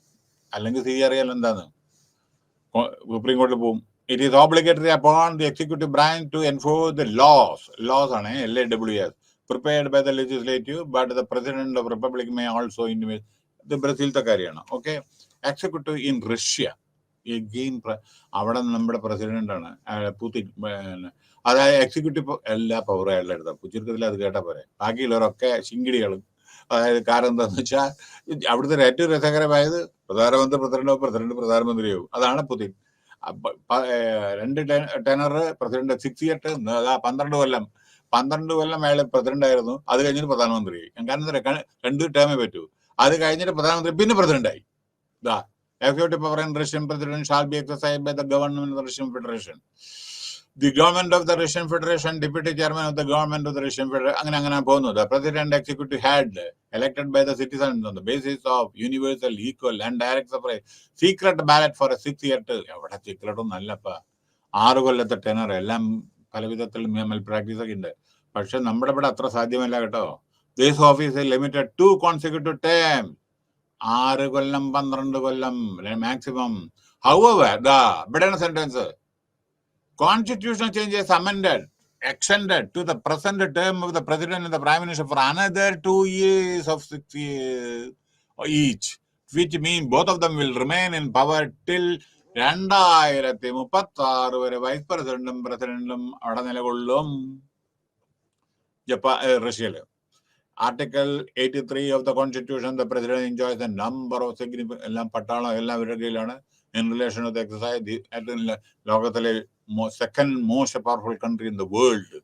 These include appointing powers, controlling powers, policy, military. അടുത്ത് ഇതെല്ലാം ഇല്ലാത്തൊരു കാര്യം കൂടി പറയട്ടെ. നമ്മുടെ അറ്റോമിക് ഇതിന്റെ എനർജി ഇതൊക്കെ പ്രസിഡന്റ് കീഴിലാണ് വരുന്നത്. Nuclear weapon American president. Okay. In case of emergency നമ്മളൊരു കാര്യം പറയാൻ വേണ്ടി മറന്നു ഞാൻ. ഇന്ത്യൻ്റെ ഇത് പറയുമ്പോൾ നമ്മുടെ president supreme commander of armed forces ആണ്. Supreme commander of armed forces പറഞ്ഞാൽ ആംഡ് ഫോഴ്സിന്റെ എല്ലാം കൺട്രോള് പ്രസിഡന്റ് അല്ല. Only with recommendation of the prime minister he can act. അല്ലാണ്ട് ഞാൻ supreme commander army navy air force അവരുടെ പ്രസിഡന്റിന്റെ കീഴിലാണ്. അപ്പോൾ യുദ്ധം കൊണ്ട് പ്രഖ്യാപിക്കാൻ പറ്റില്ല. എല്ലാ കാര്യങ്ങളും council of ministers headed by the prime minister പറ്റൂ. The president assume more powers. പക്ഷേ അമേരിക്കയിൽ അങ്ങനെയല്ല. ഈ കൻ ടേക്ക് ആക്ഷൻ. മനസ്സിലായില്ലേ? പ്രസിഡന്റ് മറ്റുള്ളവർ പിന്നീട് അറിയും. Okay. Powers and responsibility regard to protection and preserving the territorial integrity and sovereignty. അപ്പൊ അങ്ങനെ he also enjoy certain powers such as confer അതിനെ പറ്റിയിട്ട്. Prime minister he has also signed the legislative act. The same capacity he is the ex officio member of the various. ഇത് റഷ്യയിലത്തെ prime minister കാര്യമാണ് പറയുന്നത്. പിന്നെ supreme state council of union state of Russia, Belarus റഷ്യയുടെ കീഴിൽ വരുന്നതാണ് Belarus. Council of the head of അനവധി ചെറിയ കൊച്ചു കൊച്ചു രാജ്യങ്ങൾ. ഇപ്പൊ യുക്രൈനൊക്കെ കണ്ടില്ലേ, പണ്ട് റഷ്യയുടെ പാട്ടല്ലേ ഉണ്ടായിരുന്നു. Federal ministers are appointed by the prime minister. പക്ഷേ ഇതൊക്കെ with approval of the president. അവിടെ മഹാരാജാവ് പ്രസിഡന്റാണ്. മഹാരാജാവല്ലേ, രാജാവില്ലേ അവിടെ, president. And these ministers government. അങ്ങനെ ഈ ആളുകളാണ് ഗവൺമെന്റിനെ ഫങ്ഷൻ ചെയ്യാൻ അനുവദിക്കുന്നത്. ഇനി executive in India. India has adopted a parliamentary. ഒരു മിനിറ്റ്. ഓക്കെ ഓക്കെ നൗ എവിടെത്തി? ഓക്കെ. യെസ്, പാർലമെന്ററി സിസ്റ്റമാണ് ഇന്ത്യയിലെ. President of India and nominal head. അതൊക്കെ നോമിനൽ ഹെഡാണ് നമ്മുടെ പ്രസിഡന്റ്. ഓർക്കണേ, India union is vested in the president. അങ്ങനെ indicate the president occupy the same position that of the British crown. നമ്മുടെ ഇംഗ്ലണ്ടിലെ രാജ്ഞി എലിസബത്ത് രാജ്ഞി അതിമേരിയാണ് നമ്മുടെ പ്രസിഡന്റ്. അവിടെ head. As far as powers and functions of the president is concerned, there is a long list provided in the constitution which may be classified. Executive appointment എല്ലാം central ഗവൺമെന്റിന്റെ ഇത് നോക്കൂ. ഇലക്ഷൻ കമ്മീഷനെ പ്രസിഡന്റാണ് അപ്രൂവ് ചെയ്യുന്നത്. പക്ഷേ with recommendation of the prime minister, chief information officer, vigilance officer, attorney general of India, അങ്ങനെ judges, ഇതൊക്കെ പ്രസിഡന്റ് ഓഫ് ഇന്ത്യയാണ്. ഹൈക്കോടതി ജഡ്ജ്, സുപ്രീം കോടതി ജഡ്ജ്, ജഡ്ജസ് ഒക്കെ പ്രസിഡന്റ് ഓഫ് ഇന്ത്യയാണ്. പിന്നെ നമ്മുടെ പട്ടാളം, ആർമി ചീഫ്, നേവി ചീഫ്, ഇതൊക്കെ ഉണ്ടല്ലോ, എല്ലാം പ്രസിഡന്റ് കാരണം supreme commander of armed forces ആണ്. അങ്ങനെ ഓരോരോ പവർ ഉണ്ട്. അപ്പം പിന്നെ നമ്മുടെ പാർലമെന്റ് ഡിസോൾവ് ചെയ്യുന്ന പ്രസിഡന്റാണ്. പിന്നെ ഇത് recommendation of the prime minister. അങ്ങനെയൊക്കെ പോകണം. അടുത്ത വൈസ് പ്രസിഡന്റ്. ആൾറെഡി ഞാൻ പറഞ്ഞു കഴിഞ്ഞു. വൈസ് പ്രസിഡന്റ് നമ്മുടെ ഇന്ത്യയിലത്തെ 5 കൊല്ലമാണ്. പിന്നെ വളരെ എക്സ്പീരിയൻസ് ഉള്ള ആളുകളെ ഇരിക്കാൻ പറ്റൂ. കാരണം സഭ കൺട്രോൾ ചെയ്യുന്നത് എളുപ്പമല്ല കേട്ടോ. കാരണം എന്താ അറിയോ, വളരെ നോളജബിൾ പേഴ്സണാണ് നമ്മുടെ ഈ രാജ്യസഭയിലൊക്കെ ഉള്ളത്. നമ്മുടെ ശശി തരൂർ അപ്പുറത്താണ് ലോകസഭയിലെ. ശശി തരൂർ ചോദ്യം ചോദിച്ചതിന് ഉത്തരം കൊടുത്തില്ലെങ്കിൽ, പ്രോപ്പർ കൊടുത്തില്ലെങ്കിൽ വെള്ളം കുടിക്കും ചില സമയത്തേ. അത് വളരെ നോളജബിൾ പ്രസൻസ് ഉണ്ട് നമ്മുടെ രാജ്യസഭയിലായിക്കോട്ടെ ലോകസഭയിലും. അപ്പോൾ അതനുസരിച്ചുള്ള കേപ്പബിലിറ്റിയുള്ള ആളുകൂടം അവിടെ. ഇല്ലെങ്കിൽ ഇവർ ചോദിക്കും ചോദ്യങ്ങൾ. കാരണം ചില സമയത്ത് നമുക്ക് ഉത്തരം പറയാൻ പറ്റില്ല ചില സമയത്ത്. മനസ്സിലായില്ലേ? അപ്പൊ അത് അവിടെ മാത്രമല്ല, പലയിടത്തും അതെ. ഞാൻ പറഞ്ഞ നമ്മുടെ സുപ്രീം കോർട്ട് എടുക്കൂ. സുപ്രീം കോടതി ഒരു പ്രാവശ്യം രാം ജത്തുമലാനി അറിയില്ല, ബിഗ്ഗസ്റ്റ് ക്രിമിനൽ ലോയറാണ് നമ്മുടെ, വൺ ഓഫ് ദ ബിഗ്ഗസ്റ്റ്. അയാൾ സുപ്രീം കോടതി പോയിട്ടുണ്ടെങ്കിൽ he will not bother about judges. അയാളുടെ വായെന്ന് വരുന്ന മുഴുവൻ നിയമങ്ങളായിരിക്കും. അങ്ങനെ പോയി ജഡ്ജ്മെന്റിൽ പോവാം. അത്ര കേരളത്തിലെ വി ആർ കൃഷ്ണയ്യർ ഒരാൾ എതിര് പറയും, അത്ര റെസ്പെക്ട് ചെയ്യണം അദ്ദേഹത്തിനും. മനസ്സിലായോ? അപ്പൊ അങ്ങനെയുള്ള ആളുകളെ ആയിരിക്കണം ഇത് നമ്മുടെ ആളുകൾ, വൈസ് പ്രസിഡന്റും ഇവരൊക്കെ. അല്ലാണ്ട് രാഷ്ട്രീയം മാത്രം നോക്കി തിരിച്ചിരിക്കരുത്. കാരണം എന്താ കാരണം അറിയാം, നമ്മുടെ രാജ്യത്തിലെ ഏറ്റവും വലുത്. അപ്പൊ എത്രത്തോളം നമുക്ക് നല്ല വിധത്തിൽ കൊണ്ടു നടത്താം, നല്ല അവരുടെ ബ്രെയിൻ ഉപയോഗിച്ച്, അവരുടെ എക്സ്പീരിയൻസ് ഉപയോഗിച്ച് കൊണ്ടു നടത്താം. അങ്ങനെ ഉണ്ടായിട്ടുണ്ട്. സർവപ്പള്ളി രാധാകൃഷ്ണൻ എത്ര ആൾ, KR നാരായണൻ, അയാൾ IFS ആണ്, മനസ്സിലായില്ലേ? എത്രയോ ആളുകൾ നമ്മുടെ നല്ല നല്ല ഇപ്പോഴും ഉണ്ട്, നല്ല നല്ല വൈസ് പ്രസിഡന്റുമാരെല്ലാം ഉണ്ട്. പക്ഷെ മുഴുവൻ രാഷ്ട്രീയം അവര് സമ്മതിക്കില്ല. അവരവരുടെ ഇതിലും ചിട്ടയോട് കൂട്ടിയിട്ട് KR നാരായണനൊക്കെ, മനസ്സിലായില്ലേ? അപ്പൊ എന്താ കാരണം വെച്ചാൽ നമ്മൾ ഇപ്പൊ അങ്ങനെയാണെന്നല്ല ഞാൻ പറഞ്ഞതിന്റെ ആവശ്യം, അർത്ഥം. കാരണം അത് അങ്ങനെയാണ് വേണ്ടത്, മനസ്സിലായില്ലേ? രാജ്യസഭ. അപ്പൊ എന്താ പറയാ, അൾട്ടിമേറ്റ്ലി എന്താണ്, നമ്മുടെ ഡെമോക്രസി മെയിൻറ്റെയിൻ കീപ്പ് ചെയ്യണം, അല്ലേ? ഡെമോക്രസി ഓട്ടോമാറ്റിക് ഉണ്ടാവുമോ? അപ്പൊ ഇതിനൊക്കെ എല്ലാവരുടെ റോളുണ്ട്. നമ്മുടെ മെമ്പേഴ്സ് ഉണ്ട്, Lok Sabha member, Rajya Sabha member, chairman of Rajya Sabha, ഇവരൊക്കെ നന്നായി ആത്മാർത്ഥമായി പ്രവർത്തിച്ചാലേ നമ്മളെ ഫ്ലറിഷ് ചെയ്യാൻ പറ്റും ഡെമോക്രസി. എങ്കിലല്ലേ ഫ്രീഡം ഓഫ് എക്സ്പ്രഷൻ, എല്ലാ കാര്യങ്ങൾക്കും നമ്മൾ എന്റർടൈൻമെന്റ് ഉള്ളൂ.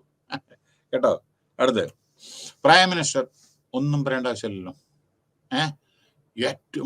നമ്മുടെ ഇന്ത്യൻ പ്രൈം മിനിസ്റ്റർ ലോകത്തിലെ തന്നെ ഏറ്റവും one of the most powerful persons in the world.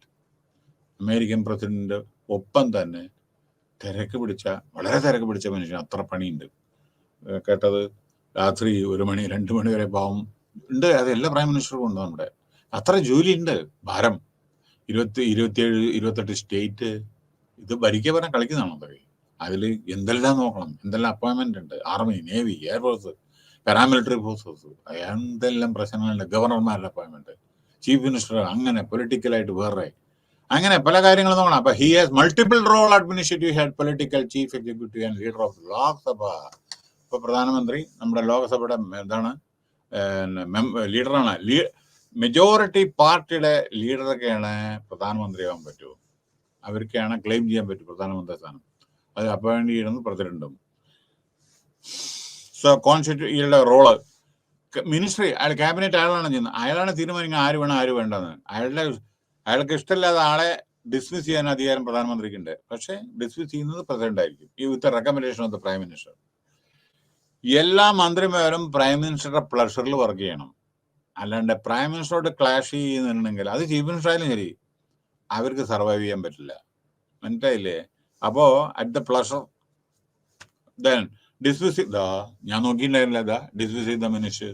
പിന്നെ ലോകസഭ ഡിസോൾവ് ചെയ്യണത് ഞാൻ പറഞ്ഞു കഴിഞ്ഞു. പിന്നെ ചീഫ് അഡ്മിനിസ്ട്രേറ്റർ ആണ് PM റോൾ നോക്കൂ. നമ്മുടെ അംബാസഡർമാരെ അപ്പോയിന്റ് ചെയ്താണ്. ഓരോ രാജ്യങ്ങളായിട്ടുള്ള സൗഹാർദ്ദം, മറ്റേതൊക്കെ ഇപ്പൊ കണ്ടോ, G20 ഇതൊക്കെ ഒക്കെ അദ്ദേഹമാണ്. Being the head of the council of ministers, council of മിനിസ്റ്റേഴ്സിന്റെ ഹെഡാണ്. PMCക്ക് കോർഡിനേഷൻ, എല്ലാ മിനിസ്ട്രി കോർഡിനേറ്റ് ചെയ്യുന്നുണ്ട്. അവര് റിപ്പോർട്ട് ചെയ്യും. നമ്മുടെ 3 ഫംഗ്ഷൻ ഉണ്ട്. ക്യാബിനറ്റ് മിനിസ്റ്റർ ഉണ്ട്, മിനിസ്റ്റർ ഓഫ് സ്റ്റേറ്റ് ഉണ്ട്, അതിന്റെ പുറമെ ഇൻഡിപെൻഡന്റ് മിനിസ്റ്റേഴ്സ് ഉണ്ട്. 3 കാറ്റഗറിയാണ്. ഇവർക്കാണ് റിപ്പോർട്ട് ചെയ്യുന്നത്. The Prime Minister being the top of the government assumes the responsibility of socio-economic. പറയേണ്ട ആവശ്യമില്ലല്ലോ. മോഡിജി എന്തെല്ലാം ഇൻഫ്രാസ്ട്രക്ചറും ഡെവലപ്മെന്റും എല്ലാം വളരെയധികം ചെയ്യുന്നുണ്ട്. അതേപോലെ മറ്റുള്ളവരും ചെയ്തു. ആരും നമ്മുടെ മോശമായിട്ടല്ലേ, എല്ലാവരും ചെയ്യുന്നത്. അപ്പൊ അവരുടെ ഉത്തരവാദിത്തമാണ് കംപ്ലീറ്റ് സോഷ്യോ എക്കണോമിക് ഡെവലപ്മെന്റ്, ജനങ്ങളുടെ പുരോഗമനം എല്ലാത്തിലും. നമ്മുടെ ഡിഫൻസിന്റെയും പുതിയ പ്രൊക്യൂർമെന്റും എല്ലാം വളരെ നന്നായി നടക്കുന്നത്. പിന്നെ നിതി ആയോഗ് പറഞ്ഞ പണ്ടത്തെ പ്ലാനിംഗ് കമ്മീഷൻ, അപ്പൊ അതിന്റെ ചെയർമാൻ നമ്മുടെ പ്രധാനമന്ത്രിയാണ് കേട്ടോ. അപ്പൊ position prime minister, cabinet ministers. Executive in ചൈനയിലെ executive also head of the state over in actual type ചെയ്യുമ്പോൾ ചിലപ്പോൾ മിസ് ചെയ്യണത്. Actual practice, it is the President of People's Republic of China who also had the Communist Party of China. ഇദ്ദേഹമാണ് most powerful person ചൈനയിലെ. അയാളാണ് president. ഓർക്കണേ, ഇയാള് communist പാർട്ടിയുടെ general സെക്രട്ടറിയാണ്. അയാൾ തന്നെയാണ് പ്രസിഡന്റ്. അയാളാണ് ജീവിതാവസാനം വരെ. അതിലുണ്ട് പ്ലേസ് എ റിയൽ റോള്. ഇപ്പൊ കണ്ടുള്ളത് വരുമ്പോ president and vice president of the people's republic of China are elected national People's Congress. To be elected as the President or Vice President of People's Republic of China are elected by the National People's. To be elected as the President or Vice President, അതായത് ഇതിന് മത്സരിക്കാൻ 45 വയസ്സെങ്കിലും വേണം. The term of office of the President and the Vice President 5 കൊല്ലമാണ്. Though the term ശ്രദ്ധിക്കുക, though the term of the President is 5 years, but is renewable, no term limit, President for life. ശ്രദ്ധിക്കൂ, ലോകത്തിൽ എവിടെയും കാണാൻ പറ്റില്ലത്. ഈ sentence ലോകത്തിൽ എവിടെയും പറ്റില്ല, ചൈനയിൽ മാത്രം. President four life. മനസ്സിലായോ? വ്യത്യാസങ്ങൾ മനസ്സിലായോ? നമ്മുടെ 5 കൊല്ലം പറ്റൂ. ഇന്ത്യയിലെ 5 കൊല്ലത്തിലും ഇത് ഒരേ ഒരാൾ മാത്രം. ഞാൻ തന്നെ പറഞ്ഞു കഴിഞ്ഞു, രാജേന്ദ്ര പ്രസാദ്. അത് കഴിഞ്ഞിട്ട് ആർക്കും ഇല്ല. വൈസ് പ്രസിഡന്റ് ചൈനയിലത്തെ. അതായത് പ്രസിഡന്റിനൊപ്പം സെലക്ട്, അയാൾക്കും അത് ഇതേമാതിരി കണ്ടിന്യൂ ചെയ്യാം. Okay, the V P may also enrol by the president part of the function same republic of China. ഇവിടെ എന്താ വെച്ചാ നമ്മുടെ ചൈനത്തെ പ്രസിഡന്റ് എപ്പോഴെങ്കിലും ടൂറിൽ പോവുക, വേറെ എന്തെങ്കിലും ചെയ്യുക, അല്ലെങ്കിൽ മരിക്കുക എന്തെങ്കിലും ചെയ്തെങ്കിൽ vice president succeeds to the term to the office of the president. അങ്ങനെ പ്രസിഡന്റിന്റെ പദം അയാൾക്ക് അലങ്കരിക്കാം. സ്റ്റേറ്റ് കൗൺസിൽ അതിൽ അവരുടെ നമ്മുടെ സ്റ്റേറ്റ് ഇല്ലേ അതേമാതിരി പ്രീമിയർ, വൈസ് പ്രീമിയർ, അങ്ങനെ ചീഫ് മിനിസ്റ്റർ ഒക്കെ ഇല്ലേ നമ്മുടെ അതന്നെ. പിന്നെ minister of commission, auditor general, പിന്നെ ഓഡിറ്റർ ജനറൽ, എല്ലാ അക്കൗണ്ടിങ്, സെക്രട്ടറി ജനറൽ, ഇതെല്ലാം നമ്മുടെ ക്യാബിനറ്റ് സെക്രട്ടറി. നമ്മുടെ ക്യാബിനറ്റ് സെക്രട്ടറി അതേമാതിരി സെക്രട്ടറി ജനറൽ, എല്ലാ അതും അറേഞ്ച് ചെയ്യുക. പിന്നെ uniqueness of Chinese government system with the Chinese communist party. പറയാനുള്ള വളരെ സ്ട്രോങ് ആണ് കമ്മ്യൂണിസ്റ്റ് പാർട്ടി. ഓക്കെ, അവരുടെ ഫിലോസഫി ഡിഫറെന്റ് ആണ്. അധികാരം ഇതില്ല, ഡീസെൻട്രലൈസേഷൻ കൂടുതലില്ല. President is the most powerful person. കണ്ട ഇൻഫ്ലുവൻസ് എല്ലാം, ജനറൽ സെക്രട്ടറിയാണ് അയാള്. പ്രസിഡന്റ് വളരെ പവർഫുൾ ആണ്, കൺട്രോൾ ചെയ്യുന്നു ഗവൺമെന്റിനെ. ഓരോരോ decision, polit bureau, standing committee, polit bureau, എല്ലാ കാര്യങ്ങളും ആ മഹാനുഭാവന്റെ ആണ് ഏറ്റവും വലുത്. ഈ സൗത്ത് ആഫ്രിക്ക. ഓക്കെ, ഇനി south Africa president, deputy president അറിയാലോ നിങ്ങൾക്ക്. നമ്മുടെ സൗത്ത് ആഫ്രിക്ക എന്ന് പറയുന്നത് മഹാത്മാഗാന്ധി, അദ്ദേഹത്തിന്റെ സേവനം അവിടുത്തെ മറക്കരുത്. നെൽസൺ മണ്ടേലയുടെ ഇത് മറക്കരുത്, അയാളും പ്രസിഡന്റ് ആയിരുന്നു. നെൽസൺ മണ്ടേലയുടെ പ്രസിഡന്റ് ഇപ്പോഴത്തെ പ്രസിഡന്റ് കൊണ്ട് താരതമ്യപ്പെടുത്താൻ പറ്റുമോ? അതാണ് പറയുന്നത്. ചിലവരിയ്ക്കുന്ന സീറ്റ് ഉണ്ടല്ലോ, അവരുടെ മഹത്വം വളരെ പ്രധാനമാണ്. അതാണ് ഞാൻ ഇന്നലെ പറഞ്ഞത്. നെൽസൺ മണ്ടേല ഇരുന്ന ചെയർ മനസ്സിലായില്ലേ? മഹാത്മാഗാന്ധി ഇരുന്ന ചെയർ, മഹാത്മാഗാന്ധി ചെയറിൽ ഇരുന്നുകൊണ്ടും തമിച്ച പാവം മനസ്സിലായി. കാരണം എന്താ വെച്ചാൽ അയാളുടെ വർക്ക് അങ്ങനെ ഉണ്ടായിരുന്നു.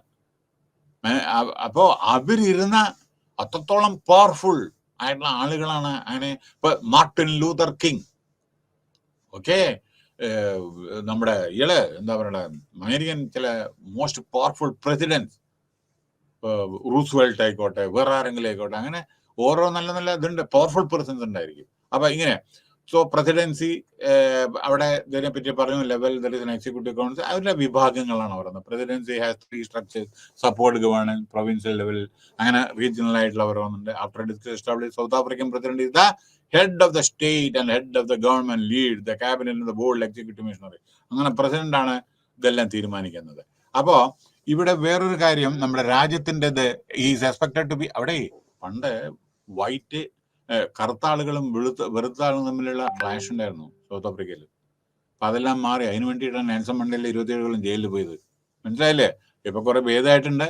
നമ്മുടെ ഇന്ത്യയായിട്ട് എല്ലാ രാജ്യങ്ങളും വളരെ നല്ല സ്നേഹബന്ധമുള്ളതാണ്. കാരണം നമ്മുടെ പ്രധാനമന്ത്രിമാരും മറ്റുള്ളവരൊക്കെ നല്ല നല്ല റിലേഷൻ മെയിൻറ്റെയിൻ ചെയ്യുന്ന ആളാണ്. അപ്പൊ അവിടുത്തെ decision south American president, African president is the head of the state. അവിടുത്തെ പ്രസിഡന്റാണ് head of the state. Cabinet ഉണ്ട്, എക്സിക്യൂട്ടീവ് മിഷണറി ഉണ്ട്. അങ്ങനെ ഓരോരോ, അതായത് ഇന്റഗ്രിറ്റി, അതായത് നേഷന്റെ ഇത്, പ്രോഗ്രസ്, ഇപ്പൊ വളരെയധികം ഇമ്പ്രൂവ്മെന്റ് ഉണ്ട് സൗത്ത് ആഫ്രിക്ക, വളരെയധികം ഇതുണ്ട്. And unity of the nation as per the constitution, laws, അങ്ങനെ പല പല വിധത്തിലുള്ള നിയമങ്ങളും അവിടെ ഉണ്ട്. ഇനി conclusion of this, in this unit we have examined the executive wings of the government in BRICS countries. അപ്പൊ നമ്മളെ ഈ യൂണിറ്റില് നമ്മളെ ബ്രിക്സ് കൺട്രീസിന്റെ ഓരോരോ ഇതിന്റെ ഗവൺമെന്റിനെ പറ്റിയിട്ടാണ് തീരുമാനം. ഓരോ രാജ്യം, റഷ്യ, ചൈന, ഇന്ത്യ, അങ്ങനെ എവറി എക്സിക്യൂട്ടീവ് ഈസ് ബേസിക്കലി, എല്ലാ എക്സിക്യൂട്ടീവ്സിനും ഉത്തരവാദിത്തം അവരുടെ റൂള് ഉണ്ടാക്കുക, അവർ ഭരിക്കുക. അതന്നെ എക്സിക്യൂട്ടീവ്സിന്റെ ഡ്യൂട്ടി ഓരോ രാജ്യങ്ങളിൽ. Implementation of the government policies, ഗവൺമെന്റിന്റെ എന്ത് നിയമങ്ങൾ പാസ്സാക്കുന്ന പാർലമെന്റാണ്. അതിന്റെ നിയമങ്ങളെ ഇംപ്ലിമെന്റ് ചെയ്താൽ അവർ പോളിസി മാത്രം ഉണ്ടാക്കിയാൽ മതിയോ? In fact there are not many variation as far as the functions and powers of the executive are concerned. അങ്ങനെ കണ്ടമാനം വ്യത്യാസങ്ങളൊന്നും, എല്ലാം കണക്കാൻ, എല്ലാം ഒരേമാതിരി തന്നെയാണ്. പക്ഷെ ഓരോ രാജ്യത്തിന്റെ ഓരോ വിധത്തിലാണ്. However, we can notice some variation in the setup depending upon the system of government followed by each country. മനസ്സിലായില്ലേ? അപ്പൊ അങ്ങനെ in the parliamentary system such as India, president titular head ആണ് നമ്മുടെ ഇവിടുത്തെ മാതിരി, ബ്രിട്ടനിലത്തെ മാതിരി. വേറെ Russian system is having powerful president and less powerful. പ്രധാനമന്ത്രിക്ക് കമ്മിയാണ് പവർ, അവിടെ പ്രസിഡന്റ് ആണ്. പക്ഷെ ഇന്ത്യയിൽ അങ്ങനെയല്ല. This system is regarded as the semi presidential system. Okay, semi president system based on the authority. നല്ല അതോറിറ്റേറിയൻ ഡിക്റ്റേറ്റർഷിപ്പ് ആണ് പ്രസിഡന്റിന്റെ. Who is the head of the party and the state with all previous powers, എല്ലാ പവേഴ്സും പ്രസിഡന്റിൽ നിക്ഷിപ്തമാണ് നമ്മുടെ റഷ്യയില്. അപ്പൊ അതേ പ്രകാരം in South African parliamentary republic, South ആഫ്രിക്കയിൽ അതെ, the president is both head of the state as well a head of the government. അപ്പൊ സൗത്ത് ആഫ്രിക്കയിലും അതെ, നമ്മുടെ president is both head of the സ്റ്റേറ്റുമാണ്, അയാളെ as well head of the ഗവൺമെന്റുമാണ്. അപ്പൊ ഇത്തരത്തിലുള്ള പല പല രാജ്യങ്ങളിലെ ഓരോരോ ഭരണഘടനയെ പറ്റിയിട്ടും ഗവൺമെന്റിനെ പറ്റിയിട്ടുമാണ് നമ്മൾ ഇന്ന് ഡിസ്കസ് ചെയ്തത്.